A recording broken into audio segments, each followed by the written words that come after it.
October member of the Melbourne Electric Vehicle Group. Thank you for coming out on those to come and see us here. I'm going to start off with some EV news first, just some news about what's happening within the group and those and what's happening around in the EV scene at the moment.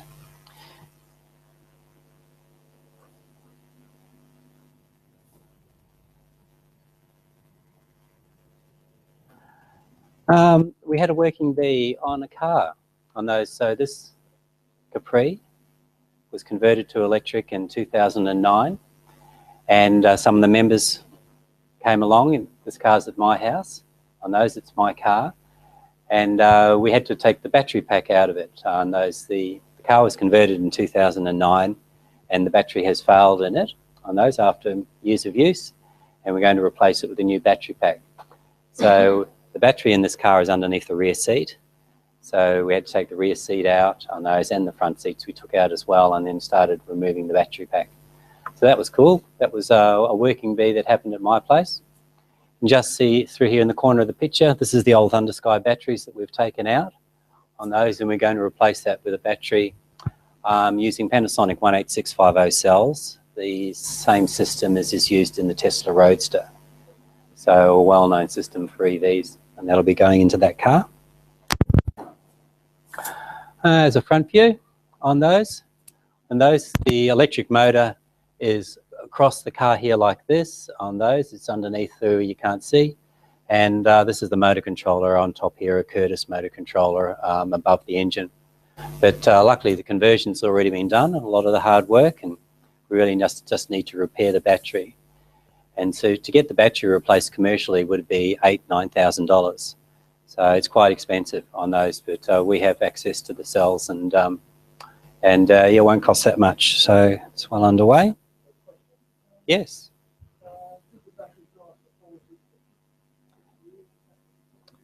Let's see. The question was, did the batteries last as long as expected on those? So I suppose they didn't. They would have lasted 6 or 7 years on those, because it was converted in 2009. So I would say they only lasted about 5 years. The battery pack in this car was 90 ampere hour, which was really too small for the motor that was used within the car. So they were asking too much of the battery pack. It's got a 9-inch high performance motor within it, a net gain warp, and they draw quite a bit of current. So I think they put too small a battery within the vehicle.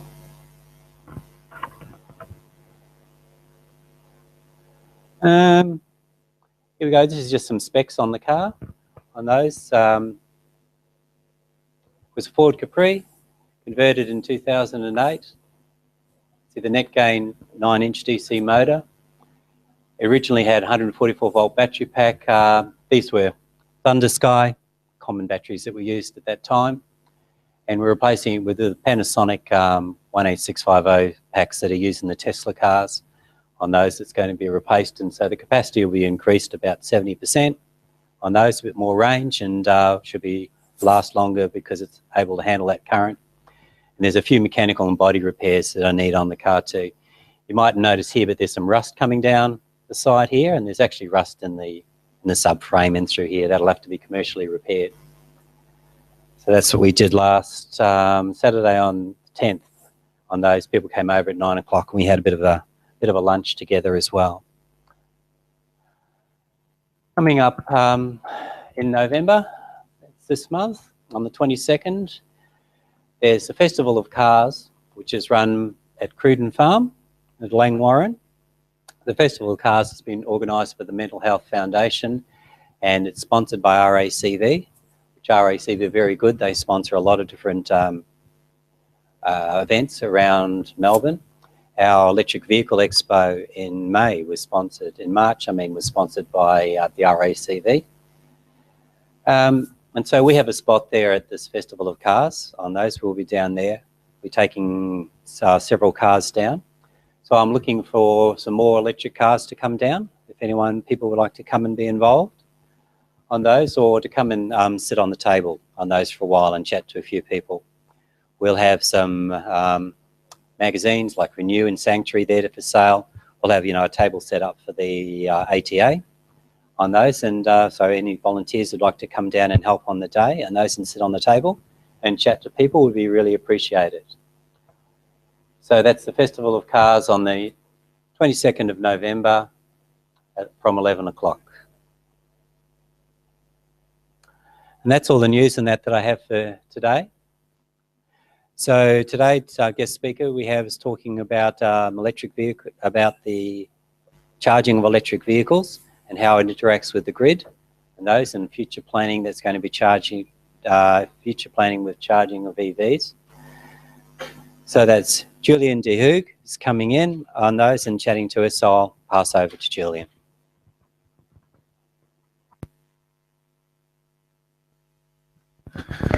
Okay, great. Mic's working good? Everything okay? Yep. So yeah, thank you for inviting me to talk. I've been to the EV Expo a couple of times and I always love it. I subscribe to Renew and I love the work the ATA does, and I've worked a little bit with some of the guys working on Simulator and those sorts of things because I'm working on energy storage now. So when I got the invitation, I thought this is great, fantastic opportunity, and I'm really happy to be here to talk to you about some work we did. So I'm actually with IBM Research now since the start of this year. But that's only since January. Before that, I spent 3 years at the University of Melbourne as a postdoc, as a research fellow. And we had a 3-year project looking at electric vehicles and what kind of impacts they have on the distribution network. So I'm going to talk entirely about the University of Melbourne work today. This is our group. This was our research group at the University of Melbourne. We had 4 profs, including Evan Mariels, who's the Dean of Engineering, myself as a postdoc, and 4 PhD students. And we were looking at a range of things, but in particular, the impacts of electric vehicles, smart charging, in other words, shifting that load, electric vehicle load to overnight. 1 PhD student working on battery modeling and control, and then we also did some work on microgrid control. And so I don't know if you remember a company called Better Place. Okay, well, they actually, this was a so-called linkage grant project, and they were the industry partner. And it started in, or I guess the project first was discussed in late 2010, I believe, before I even moved here. Then it was confirmed in 2011, and it started in 2012. And things were going good for Better Place at the time. And then halfway through our project, Better Place, for various reasons, ceased to exist. But their whole model had been swappable batteries, so that people buy the car without the battery, and then they basically rent the battery in the same way you use gas for your barbecues. You swap batteries in and out and pay a sort of a subscription fee. And it actually made a lot of sense to me at the time because it solved the range problem and it solved the expense, sort of really expensive battery problem. But I think they expanded too quickly, or maybe they were too early, and for various reasons it didn't work out. But we still had the research project, thank goodness. And the question that they were interested in at that point was, if a lot of people start to buy electric vehicles, what will that mean for the networks? Will we see transformers blowing up, or massive impacts that the network operators will fight against and not be happy about? So the first goal of this project was to study that in detail and to really understand what happens in the network in terms of voltages and currents, impact on transformers, voltage at the end of the line, and so on. And the second was, once we had a really good sense of those impacts, what can you do about it? How can you find ways to charge as many vehicles as possible without causing any problems? Yeah, so those were the main goals. So I'll just spend 5 slides quickly talking about our this simulation environment that we designed to do this work and to do the testing. And by the way, please interrupt me at any time if you have any questions. But the first thing we needed was a few good models to work on and to use for our experiments. So we actually worked with some of the distributors, with United Energy and with SP Osnet, and developed 2 suburban networks, and then 1 actually with Ergon in Queensland, a sort of a semi-rural network. And for these networks, we knew where the houses are, which phase they're on, what kind of cables they were using to run down the street and to the houses, what the size of the transformer was, and what the distance was to the furthest house.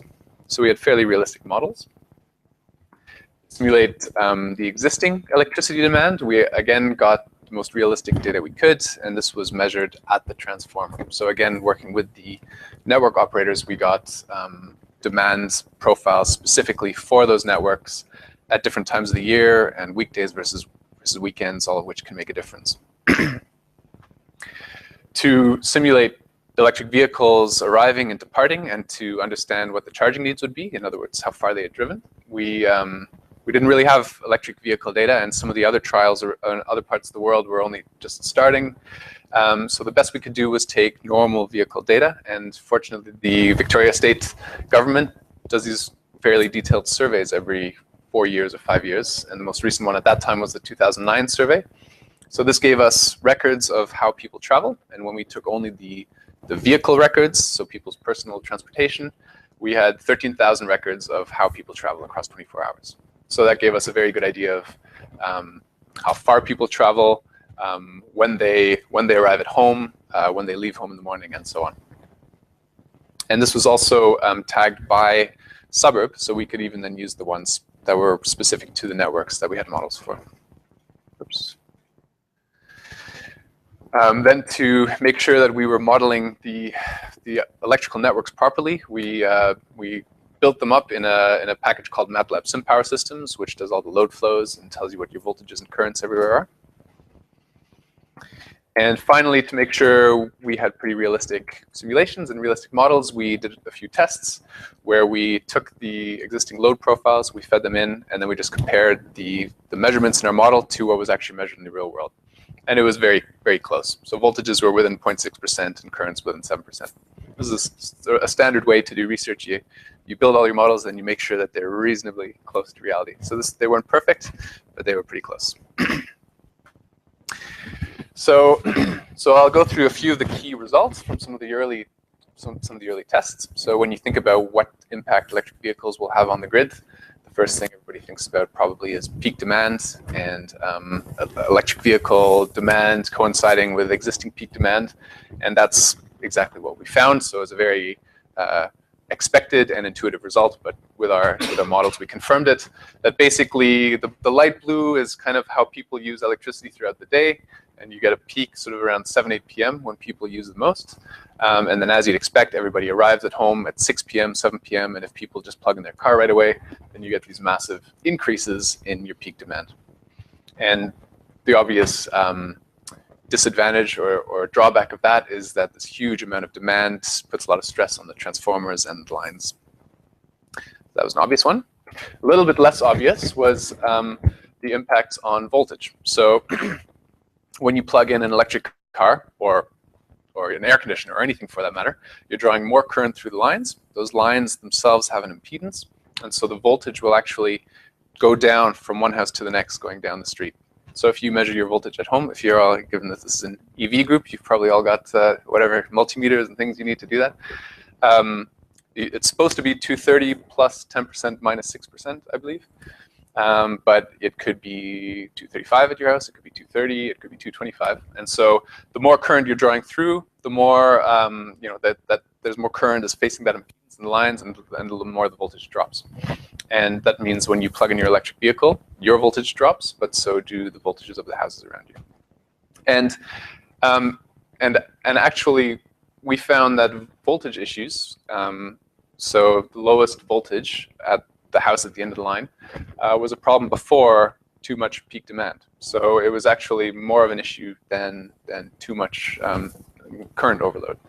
And when we did the lit review and we looked at what was happening elsewhere in the world, that was similar to findings they had in Portugal and Ireland and Germany and some other places as well. So voltage is it's one of those things that if your voltage is too low in your house, you won't necessarily notice it, or you won't know. But the impact is that if you have constant power loads and the voltage drops too low, they need to draw more current to run at the same power. So more current means that they heat up and they age faster and so on. And often the network operators don't even know necessarily that voltage isn't within limits at certain houses. So unless people call up and complain because they measured it or because they noticed it somehow, this does happen, and it's probably happening in several places. And then one more important and underappreciated impact is phase unbalance. So most houses in Australia are connected single phase. And do people understand single phase versus three phase generally? I'm assuming it's a fairly technical group, yeah. So, so ideally in distribution networks, you want the houses balanced quite evenly across the phases. So houses, same number of houses on phase A as on phase B as on phase C. And if they're perfectly balanced, then you have no current going through the neutral. But as soon as your networks get unbalanced and you have extra too many houses on one phase versus another, then because of that unbalance, you end up getting more current through the neutral line. And that means you also have more voltage drop and more, then it's just inefficient generally. So most of our networks are quite unbalanced, partly again, because network operators have never had the incentives to run their networks as efficiently as possible. So they didn't need to care. And so as soon as people were connected, whether they were on A, B, or C, nobody really cared, and they don't even keep track of it.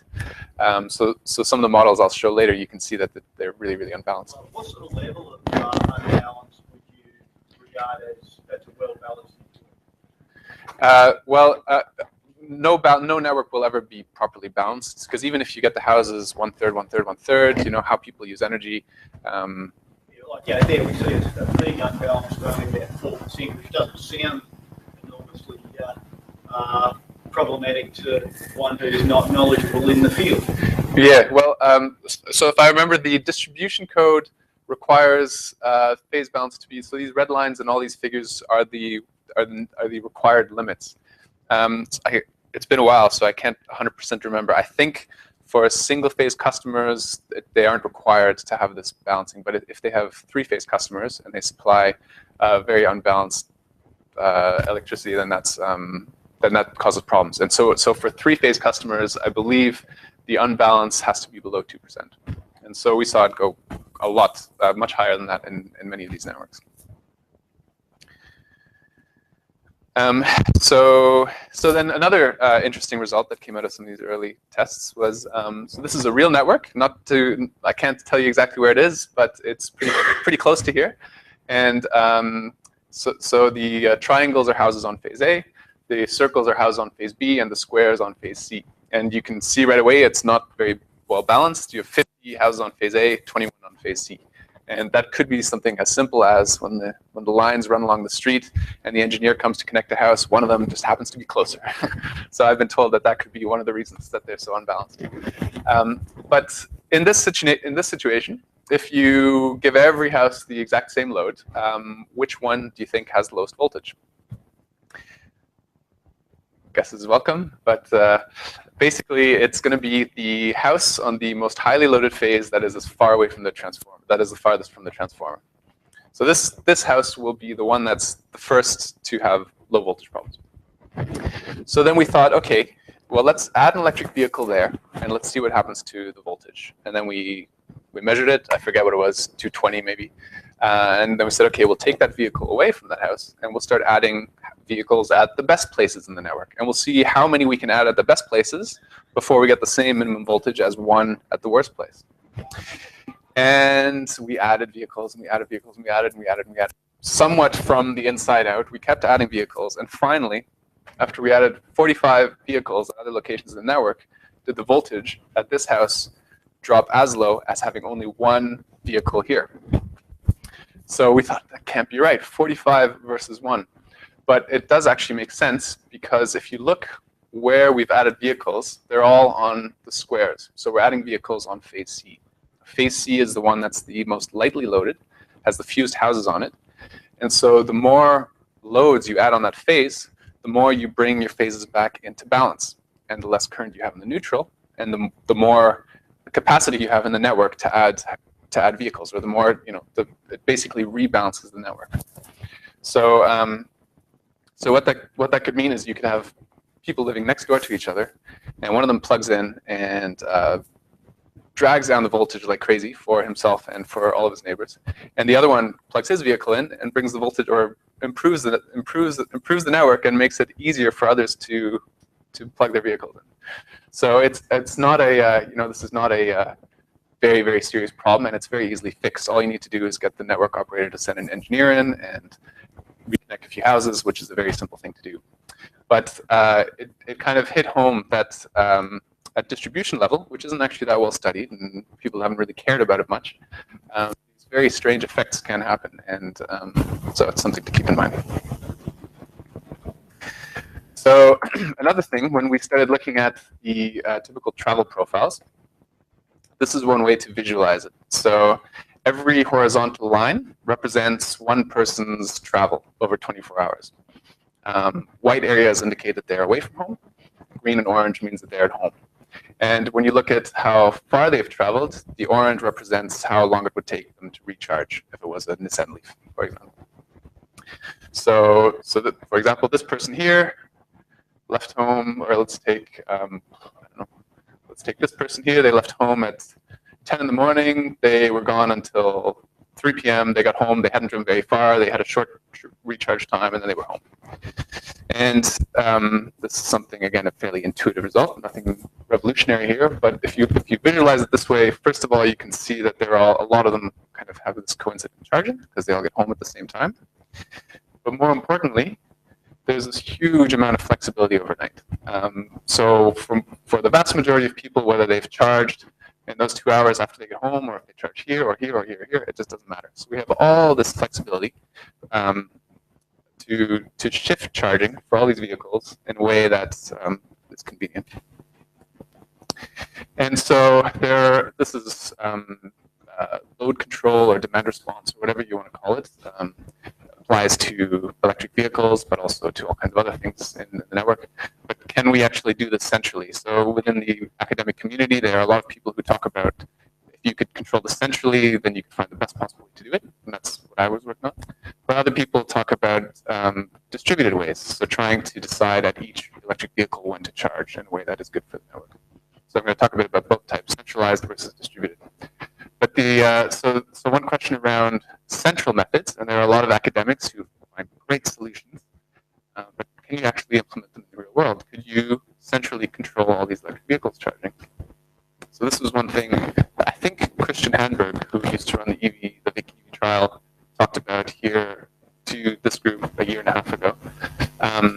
There was a part of the Victoria electric vehicle trial was to demonstrate exactly that. So United Energy teamed up with DS Computing, who were building some of these charge points, and the Department of Transport, and showed that it is possible. So in, I think, only 7 participants were actually involved, but in these 7 houses, United Energy sent a signal to the smart meter. The smart meter communicated to the charge point over Zigbee, and then the charge point interrupted or reduced the charging of the electric vehicle. It was just to show that it's possible. It took them a few months to make it work, but it works. So here in Victoria, where we have smart meters everywhere, it works. But if you think about other places, India, parts of Canada, the US, where maybe only 10% of houses have smart metering, more difficult. But assuming you can control things centrally,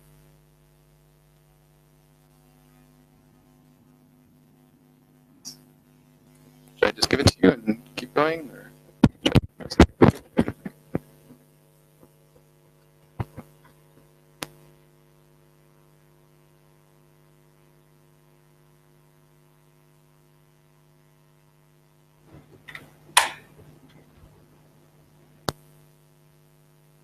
Okay, great. There's no lights, but I don't know if that. Okay. Yeah, sound is okay? Great. Okay. Okay, so here I get into how we solve this problem, and I might go through it somewhat quickly because I get some fun equations, which are maybe too much. But basically, you can take, so if you have your electricity network and you know what it looks like and you know how many vehicles are there, you can you're trying to find the best way to charge these vehicles over your horizon. So over the next 6 hours or 10 hours or whatever you choose, you can express that as a single problem that you solve as a single optimization problem. And so we use receding horizon optimization, also called model predictive control, where basically what you do is you say, right now, given everything I know, what is the best way to choose the charge rates over the next 6 hours? Okay, I've solved it. I'll apply the rates to all these vehicles right now. Done. You wait 5 minutes. Things might have changed. Some people may have left. Other vehicles may have arrived. And you say, okay, change conditions. Let's calculate it for the next 6 hours. And so you have this kind of rolling window of problem solving that you're doing, and every time you're applying the first solution, the first instance. So going into all that, when you do that, you can arguably find the best possible way to distribute available power to the vehicles in such a way that you don't cause any network problems. And so we solved it, and we wrote a paper on it. And in the same, so these were the figures I showed you earlier. Exactly the same houses, same vehicles. In this case, we were showing it for 50% EV uptake. So every second house owns an EV. That's not going to happen for some time, except maybe in some neighborhoods. But if that were to happen, you'd have this huge peak if you don't control it. And if you do control it, you can prevent that peak, and using the solution, you can shift this excessive load and move it over here and move it into the overnight period. And you can, because you're solving the whole problem and you're taking all these constraints into account, you can also make sure that voltage at every house stays within those required limits. The trade-off being, though, if you are charging, so this is where you don't control charging. This example car is charged by 9 p.m. If you do control it a bit, this car would have, it would start charging at 5. It would have to wait a bit, then it could charge for an hour, then it has to wait for an hour, then it charges for an hour, then it waits for a bit, and then it charges. So it ends up being charged by 11:30. So that's the trade-off. It takes 2 hours, maybe 3 hours longer for each vehicle to charge, but you can put lots of vehicles in the network. You can get them all charged, certainly by the time people typically need them, at 6 a.m. And you don't cause any problems in the network. So we also played around with it. Once you've got this problem formulation set up, you can look at other advantages. So another way we looked at it was from the perspective of somebody like Better Place, an aggregator, somebody who would be responsible for charging lots of electric vehicles, or maybe a retailer or something. And in their case, they want to make sure people have charged vehicles, but they also want to charge them when the price is low. So if this is a typical fluctuations in the wholesale electricity price, and you can use the same solution to shift that EV load into the time when the price is lowest. So you can, if you're buying electricity on the wholesale market to charge vehicles that you're in charge of, you can save a lot of money as well.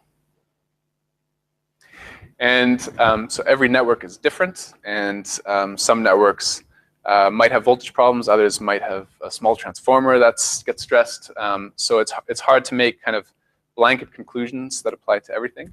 But we looked at all these networks. We looked at different times a year, weekdays versus weekends. And a broad conclusion is that if you don't control charging, then at around 10 to 15% penetration, you start to see problems. So once every 10th person in the network buys an electric vehicle, that's when you are likely to start seeing problems. And the first problem we saw in these networks was the low voltage issue. On the other hand, if you do control it, in the way that we solved it, and people are willing to let their vehicle be charged when somebody else thinks it's best, which is an iffy question, but if people are willing to give up that charging, then our networks here in Melbourne and in Victoria could take a huge amount of EV penetration without any upgrades. So you don't need any new transformers, you don't need new lines. We've got so much space in the networks overnight that almost everybody could have an electric vehicle without any major investment required.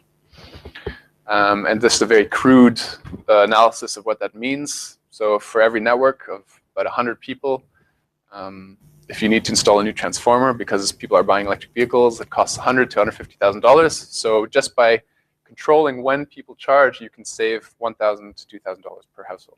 So it's significant. And finally, a last conclusion is related to an aggregator. If an aggregator were to control when vehicles charge, they could have savings of 10 to 20% in the cost of the energy that they buy to charge them. So that kind of concludes a lot of the work that I did in this research project, centralized charging. But I want to just take a few slides and talk about what one of our PhD students did, which was distributed electric vehicle charging. So the idea behind distributed charging is nobody can centrally control your vehicle, but you put in a plug or a charge point or software in your vehicle that on its own decides when is a good time to charge the vehicle. And this was somewhat inspired by a product that IBM developed in India, where they have a lot of problems with power, electrical networks going down. And the idea is that when a lot of people are using electricity, your voltage tends to go down for the reasons I was talking about earlier. And when they aren't, your voltage is higher. So just by looking at how the voltage goes up and down over the last few days, you can kind of predict when there's space in the network to add new loads to the network. And we thought if they can do this for washing machines and dishwashers, we can do it for electric vehicles. So let's skip this one. So he ran a lot of the same experiments I did, and these were the results for centrally controlling electric vehicle charging. And if you don't use central control, use only distributed control, these are the results. So again, you just by making the decision at each vehicle instead of for the network as a whole, you can still make sure that you don't let that peak load go too high. Your voltage stays very nice and stable where you want it. But a bit of a trade-off is you don't get quite as much, it wasn't quite as good at getting as much current to the vehicles as possible. So there is a bit of a risk using that method that your vehicle doesn't get charged in time, or only to 85 or 90%. But just an opinion, a personal opinion, I feel generally for demand response, these distributed methods have a lot of promise. And that means you don't need to have all the infrastructure and all the smart meters and all that kind of stuff. But another question that is still to be answered is, how do you get people to do it? How do you convince people it has to be worth it for them? And this is basically my last slide. So just one more quirky result. We did think about this a bit. How do you get people to do it? What if you had different user plans? So some people are willing to pay a bit more to make sure their vehicles charge quickly, and others don't care too much. If it's charged by midnight or 5 a.m., they don't care, so they'll pay a little bit less. Or for example, if you're on the budget plan, but you know you need your vehicle fully charged 2 hours because you have an important trip, then you just pay a little bit more. How can you get people's preferences involved? And so we thought, well, we'll do this very simple extension to our work where people can choose level A, level B, level C, and we'll just show what it means. But we had so many strange things happening where we couldn't get our solution to solve in the way that we expected. And so I'll just explain why. So this is just a toy example, but if we give every single house in this network, and again, this is a real network, and it's based on real individual phase connections and so on. If we give everyone the exact same load, fairly high load, then the voltages, I guess, so if we focus just on these 3 houses for this example, the voltage at houses 28, 29, and 30 will be 228, 238, and 217. So you see big differences in the voltage at each house. And again, this comes back to unbalance. So now if we add a vehicle only at this house, then the voltages change slightly at 28 and 29. But where we've added the EV, it drops down 2 volts. So you're now below that minimum 216 threshold. So that's a problem. So let's say we take that vehicle away and we add it only at 28. Then the voltage at 28 drops down a little bit. But the voltage at house 30 pops up a little bit because you're rebalancing the network by adding that vehicle. And so now if you leave the vehicle at house 28 and now you add a vehicle back to house 30, you're okay. So the point is, the guy at this house can only charge his vehicle if the guy at this house is plugging in his vehicle to stay within voltage limits. And so if you're trying to express this in terms of people's preferences, and this guy is willing to pay $100,000 to get a full level of charge, and this guy doesn't care, well, still, you have to put this guy, connect him first before you can connect him, just to make sure that the voltages and everything stay within limits. So anyway, it's a very unexpected result, and it's something for the network operators to think about. And rebalancing will solve a lot of these problems, but some funny things can happen. And some of these things are sort of happening with solar PV in the opposite way. So a lot of people are seeing strange voltage rises because people are generating. That's it. And this was me and my 1-year-old son at the EV Expo earlier this year, and he isn't convinced yet, but I'll work on it. So thank you very much. Thanks. Yep. Excuse me.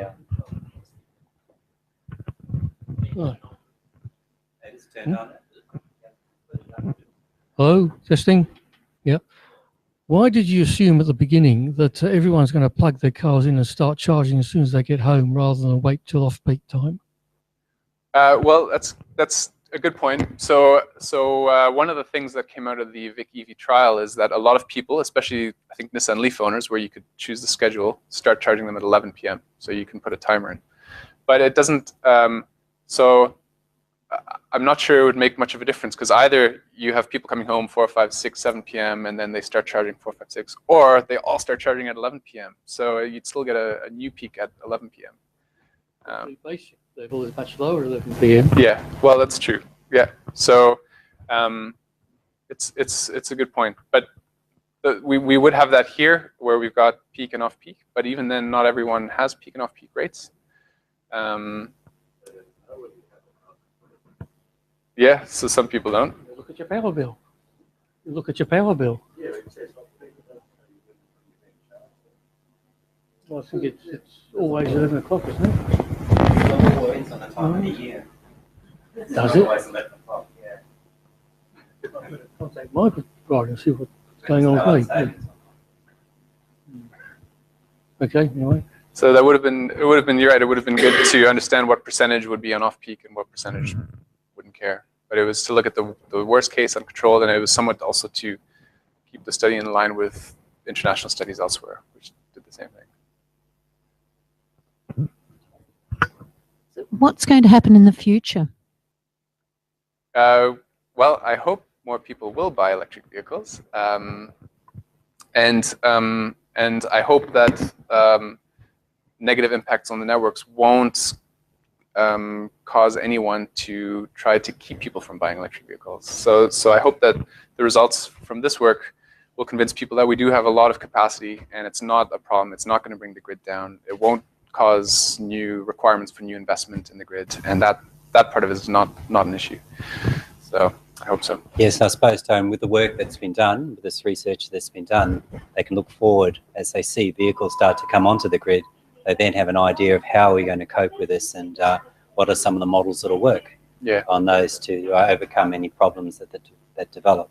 Yeah, and some of the more forward-looking ideas are, of course, that EVs will start to be used as tools to run the grid better. So rebalancing is one example, but you could also use them for load balancing, frequency regulation, all voltage stability, all kinds of other things. And some of the vehicle to grid, I think everyone agrees that this would be a great idea, and the only problem is how do you there are so many people involved in making that happen. How do you find a way to do it that everyone can benefit? So right now, vehicle manufacturers put warranties on these batteries, but if suddenly people start to use them for storage as well, and then they get cycled twice a day instead of once, then the aging is twice as fast, and suddenly the manufacturers have to deal with all the vehicles coming back. So it's a bit of a challenge trying to make sure everybody wins. That's true, and the battery storage to grid on those will be with solar. Of course, we're now starting to see battery backup systems, and that to be able to use with solar, and that's going to be a huge growth area, and that in the future, as the battery costs come down, and these battery storage systems or home battery storage system, probably a good way to put it, will start to become available, especially for people who have solar installations as well on their house. A question over here. Yeah, I just wondered whether Could you?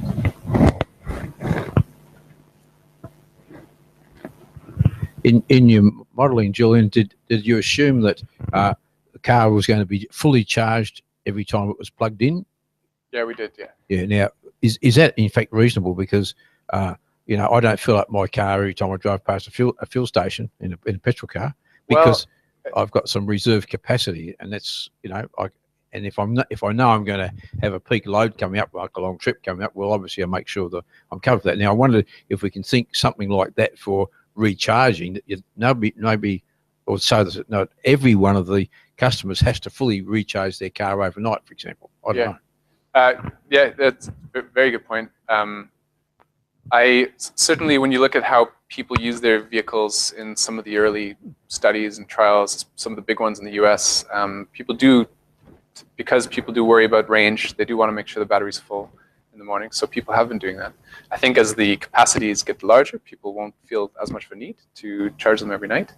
And I believe that, especially with many of the chemistries, it's actually better for the life of the battery also to not keep it at 100%. And your battery will last longer if you keep it around 50, 60, 70 rather than charging it to the top. But yeah, we didn't use that. Yeah, I wanted to comment that being an electric vehicle owner, I like my Victrix, which has a range of 200 kilometres. On those, I don't fully charge it each night. On those, you know, I would consider what trip do I need to make the following day and how flat is the battery, and then I'll set the time clock for the number of hours on those. So I'll decide, you know, how many hours am I going to charge it tonight? Or even since I have a solar system on the house, I might say, is tomorrow going to be a sunny day? And should I charge it during the day? So there's a number of things that I think about there on that with my vehicle. On those, you know, after I own an electric vehicle for a few years.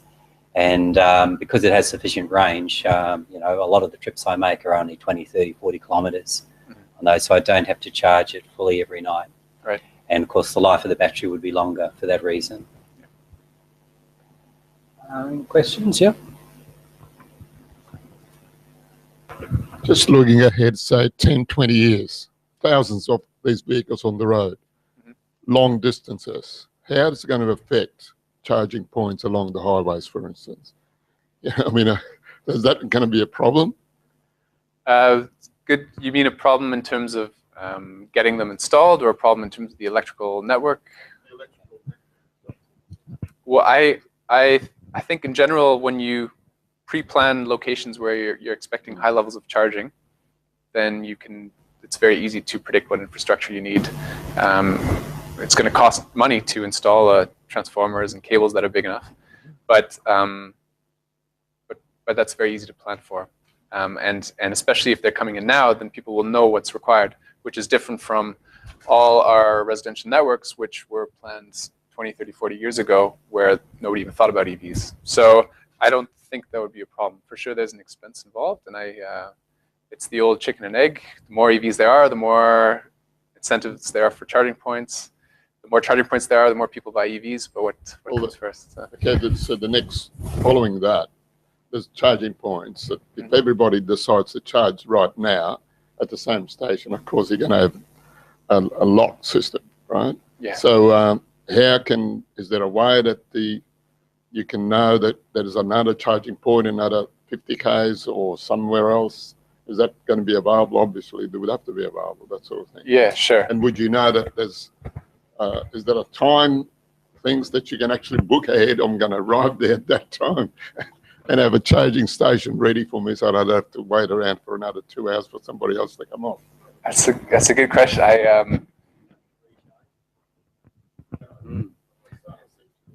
was just thinking. But I was thinking on that question on those, because that's charging when you're traveling, like highway charging for people who want to be able to fast charge on those because they're doing long trips as such. Most of those fast chargers will be connected to a 3-phase outlet on those, and they charge at 50 kilowatts or higher. Some of them will be available 100 kilowatts or 150 kilowatts. So they would be dedicated chargers, you know, that would be at a particular place for a fast charging as such. So they'll have a 3-phase outlet already. They'll be put in places where they have access, you know, to a main power feed as such. And some of the software is already available in the cars to be able to know where some of these charging points are coming up. Last month we showed the Tesla setup. Like Tesla now have 3 charging stations between Melbourne and Sydney. So they've set up one at Euroa, one at Gundagai, and one at Goulburn. But of course, you can only charge a Tesla car on there because it's a supercharged system, and no one else is allowed to use it. But we'll start to see some of those systems and that being set up on those, and they'll probably put it places where you can stop and have a meal and have a bit of a rest, and while your car is being fast charged, you know, for the next part of your trip. And it doesn't.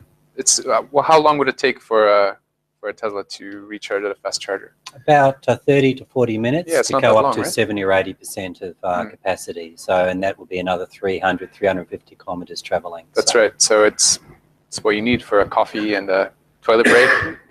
And I know they have I've seen them in the US. They've got a huge supercharger network all over the US, and it's growing quickly. So it's working over there, and hopefully we'll get it over here too.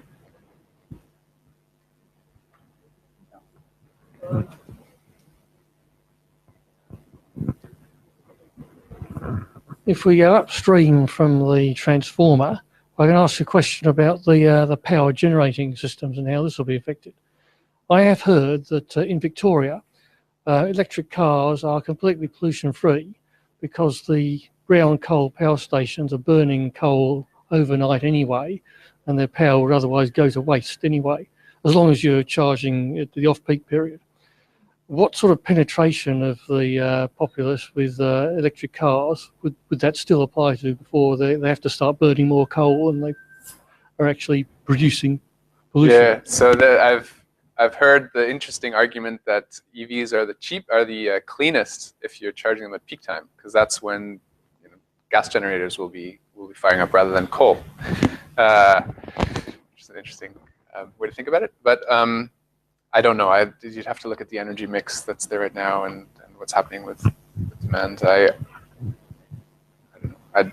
I'd like to see them being used as part of and I wonder whether economically they'll make the most sense as part of a solar plus storage plus EV kind of solution, where you're generating your own electricity, you're storing it, and then you can charge your car off it. And I'd be, yeah, we're looking now at the economics of storage, and I wonder whether if you factor in the cost of your transport as well, in many cases that'll make the whole package economically better than just going for 2 of the 3. So it's something we're looking at the moment. So I don't have an answer. It would be an advantage, wasn't it, if that continual load from the coal power stations and that has been able to be used for electric vehicles on those, over night time. On those, that would be a real advantage, wouldn't it? Both environmentally, but also economically.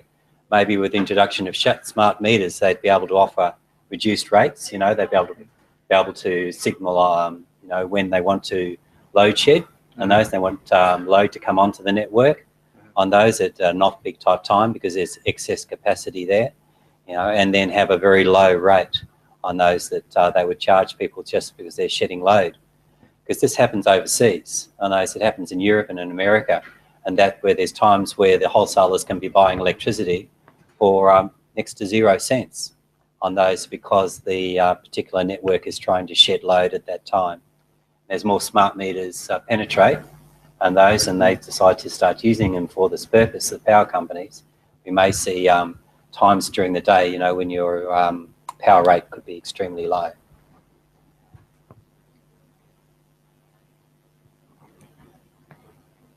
Great. Is